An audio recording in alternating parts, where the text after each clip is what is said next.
किस पे जिम्मेदारी डाली है? नहीं रहू, इसमें बुनियादी बात तो यह है कि वेस्ट को तो ब्लेम करना बुनियादी तौर पे एक शिकस्त खुरदार मस्क शुदा जहनीत का काम है। मैं कमजोर हूं, आप ताकतवर हैं, तो मुझे अपनी कमजोरी पे कंसंट्रेट करना चाहिए, so that you can not abuse my weakness. एक बात। दूसरी बात यह है कि वेस्ट, खासतौर पे अमेरिका की आप बात कर रहे हैं, ये तो वैसे जुमा 8 दिन की बात, आपकी तो सारी तारीख ही इस तरह, आपकी सारी तारीख एक दूसरे की गर्दनें काटने पर मुश्तमिल है। यहां मैं एक बात की वजाहत में अक्सर करता हूं कि भाई जब तारीख को देखो तो बगैर तस्सुब के देखो।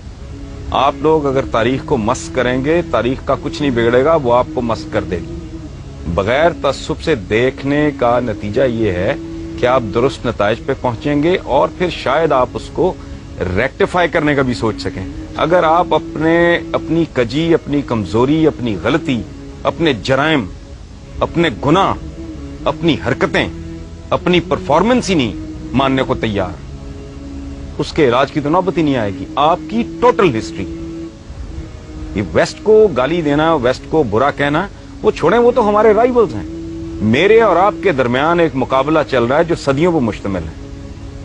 तो you are most welcome to do anything you want. हम कहते हैं वो जी साजिशें करते हैं, वो आपसे बेहतर दिमाग रखते हैं तो साजिशें करते हैं, आप कर लें।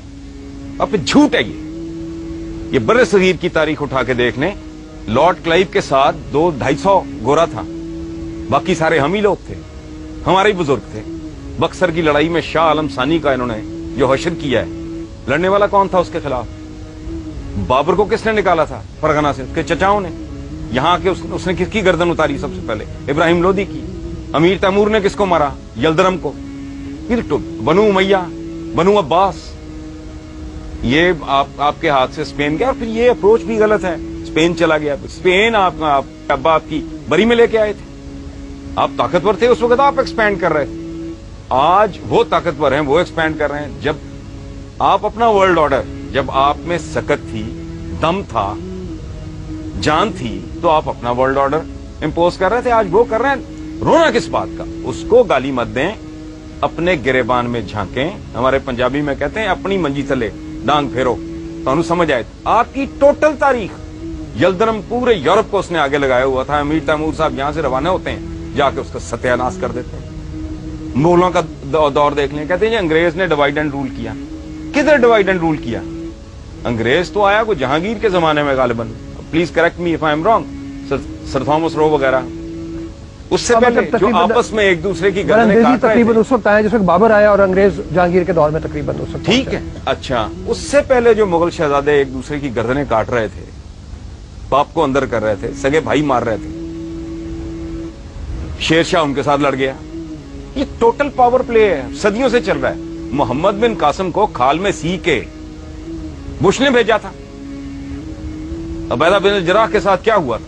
आपके जितने जनरल्स हैं जिसको आप इतना ग्लोरीफाई करते हैं, कभी अपने बच्चों को पढ़ाएं, उनके अंजाम क्या हुए थे? इन लोगों के साथ क्या किया आपने? करने वाले कौन थे? अब ये कदम कदम पे साजिशें ढूंढना, उनमें कीड़े डालना और लोगों को बताना कि जी वी आर द बेस्ट। मुझे एक और बात बताएं आप लोग, ये यंगस्टर्स बैठे हैं, ये गद्दार पैदा करने का ठेका आपने क्यों लिया हुआ है? गद्दार आप में ही यहां क्यों पैदा होते रहे हैं, गोरों में क्यों नहीं हुए?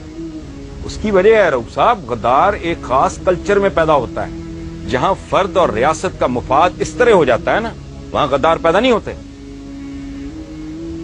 सर थॉमस रो ने जहांगीर में से उसके बेटे का उसने इलाज किया, वो ठीक हो गया। उसने इनाम के तौर पे कहा कि इसके बराबर, इसके वजन के बराबर, वो मोटा आदमी था, सोना तोल के इसको दो। उसने कहा कि बादशाह सलामत, मुझे सोना नहीं चाहिए, मेरी कौम को अपने मुल्क के साथ ट्रेड करने की इजाजत दे दें। आपके पास ये वफा 2007 में नहीं है। आपके लीडर्स स्विस बैंकों के केस भुगत रहे हैं। कोई करप्शन किंग कहलाता है, कोई करप्शन क्वीन कहलाती है। आपके साथ, आपके पास अपनी बदनसीबी पे गौर करें, ये कमिटमेंट 2007 में नहीं है।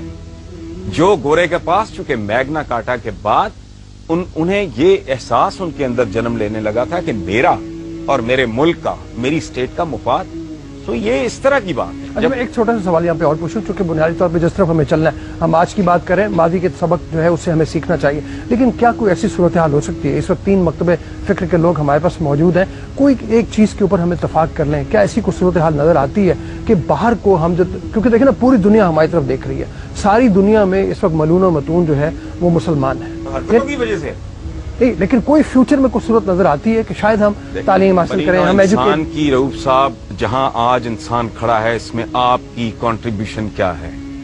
आपसे मुराद मेरी, हम की, हम सब की 1 अरब 40 करोड़ मुसलमानों की कंट्रीब्यूशन क्या है? ये एक पैम्पर नहीं दे सके बनी नौ इंसान को, ये बॉल पॉइंट नहीं दे सके, ये गाड़ी की विंड स्क्रीन साफ करने वाला वाइपर नहीं दे सके। 56-57 इतने लगभग मुसलमान मुल्क हैं, एक में भी जमहूरियत नहीं है, डूब मरो। मैं सदियों से एक बड़ा दिमाग नहीं पैदा किया, इस मुल्क में एक बड़ा आदमी पैदा हुआ है, मैं इंटेलेक्चुअली बात कर रहा हूं। ये मुल्क है, सबका है। जिन्ना साहब के स्टेटमेंट्स रिकॉर्ड पे हैं कि हिंदू अपनी जगह, फलां अपनी जगह, उसको आप जो भी लेबल लगाएं, डॉक्टर अब्दुल सलाम, उसको ने ठुड्डे मार के इस मुल्क से बाहर निकाल दिया। सदियों से एक बड़ा आदमी आपने पैदा नहीं किया।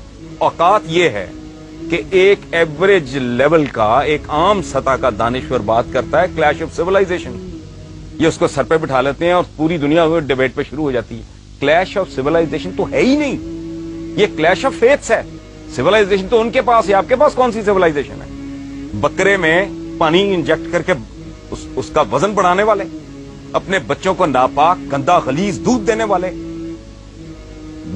लाइफ सेविंग ड्रग्स में मिलावट करने वाले, जाली दवाइयां बनाने वाले, ला कानून, किसी मुल्क में ना आईन है ना कानून है, ना आवाम की कोई इज्जत है ना इज्जत नफ्स है। आप रोटी नहीं दे सकते, इज्जत तो दें, आप वो भी नहीं दे सके। कौन सी ऐसी चीज, मुझे इतने यहाँ बच्चे बैठे हैं, इतने माशाल्लाह इस मुल्क की क्रीम बैठी है, मुझे एक बात, मैं दावा कर रहा हूं इतना बड़ा, एक बात बताएं जिस पे आप फख्र से कह सके कि ये हमारे पास है जो दुनिया में और कहीं नहीं।